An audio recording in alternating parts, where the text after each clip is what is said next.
गुरुत्वाकर्षण स्थिरांक आप देख सकते हैं कि इसे दर्शाने के लिए बड़े अक्षर का चयन ही पूंजी जी के मूल सार को प्रकट करता है।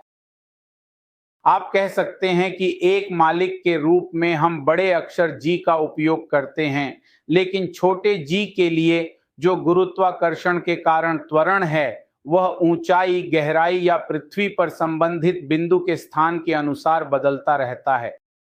तो यहाँ हम सबसे पहले पृथ्वी की सतह के ऊपर और नीचे जी में होने वाले परिवर्तन को देखेंगे।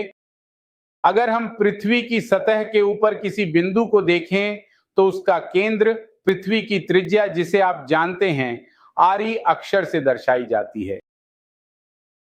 और मान लीजिए ये दूरी h है, तो यहां से O से इस बिंदु तक आप कह सकते हैं कि पूरी दूरी RE है, E प्लस H। आप देख सकते हैं कि अगर आप इस बिंदु को माने तो इसी बिंदु पर पूरी पृथ्वी, उसका पूरा आयतन, पूरी पृथ्वी का द्रव्यमान इस बिंदु को प्रभावित कर रहा है। यह बिंदु P पर स्थित वस्तु पर गुरुत्वाकर्षण बल लगा रही है। तो हम संबंध का उपयोग करते हैं G बराबर GME बटा RE वर्ग, और इसी बिंदु के लिए यह होगा GME बटा री प्लस H का पूरा वर्ग। अगर आप इस री प्लस H को S लिखें तो आपको संबंध मिलेगा G डैश अनुक्रमानुपाती 1 बटा X वर्ग। संबंध इस प्रकार होगा। इसके अलावा अगर आप दोनों का अनुपात लें तो आपको मिलेगा G डैश बटा G, यह बराबर है री बटा री प्लस H का पूरा वर्ग। बाइनोमियल प्रमेय के आधार पर आपको लगभग यह परिणाम मिलेगा कि G डैश बटा G यह अनुपात बराबर है 1 माइनस 2H बटा RE। और अगर आप यह लें G डैश माइनस G तो यह बराबर होगा G 1 माइनस 2H बटा RE या डेल्टा।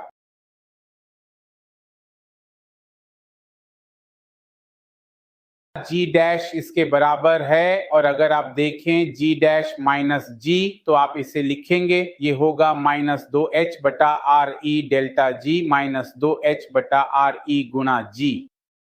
अगर आप अनुमान लगाते हैं तो ही आपको यह मिलेगा, क्योंकि बाइनोमियल प्रमेय केवल तब लागू होती है जब पूरी घात 1 से कम हो या हर डिनोमिनेटर में पूरी भिन्न फ्रैक्शन 1 से कम हो। तो यहाँ एक अनुमान लगाया गया है कि h बहुत छोटा है, तभी यह संबंध लागू होगा। अंत में आपको डेल्टा G बटा G मिलता है, यह है माइनस 2H बटा R। यह संबंध सतह के ऊपर सभी बिंदुओं के लिए लागू होता है। इसी तरह अब मैं पृथ्वी की सतह के नीचे के बिंदुओं को ध्यान में रखते हुए आगे बढ़ूंगा। दूसरे शब्दों में आप कह सकते हैं पृथ्वी की सतह के नीचे। देखिए,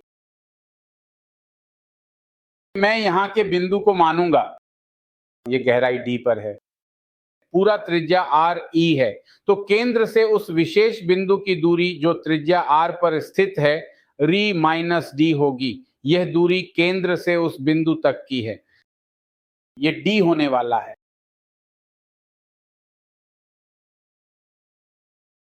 यह री माइनस D है। अब हम G के लिए इस महत्वपूर्ण संबंध का उपयोग करेंगे, 4/3 पाई GD री। D का अर्थ घनत्व है, यहां हमने इसका उपयोग किया है। यहां B की जगह RHO का उपयोग किया गया है, बाकी सब समान है। B घनत्व के लिए है जबकि यहां RO घनत्व के लिए है। लेकिन जब आप पृथ्वी के अंदर किसी बिंदु को मानते हैं तो पृथ्वी का कुल आयतन उस बिंदु पर प्रभावी नहीं होता जो पृथ्वी के अंदर स्थित है। इसीलिए हमने यह सूत्र चुना है जिसमें घनत्व शामिल है, द्रव्यमान नहीं। पृथ्वी में हर जगह घनत्व को लगभग स्थिर माना जाएगा, जबकि बड़े गोले का कुल द्रव्यमान और छोटे गोले का, जो इस बिंदु P के भीतर स्थित है, वह छोटा गोला कम द्रव्यमान वाला है।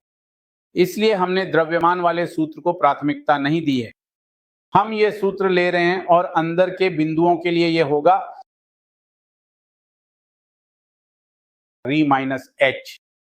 तो पहली और महत्वपूर्ण बात, री माइनस H, ये वास्तव में D है, मैंने यहाँ स्पष्ट रूप से D लिखा है। तो D डैश री माइनस G के समानुपाती है।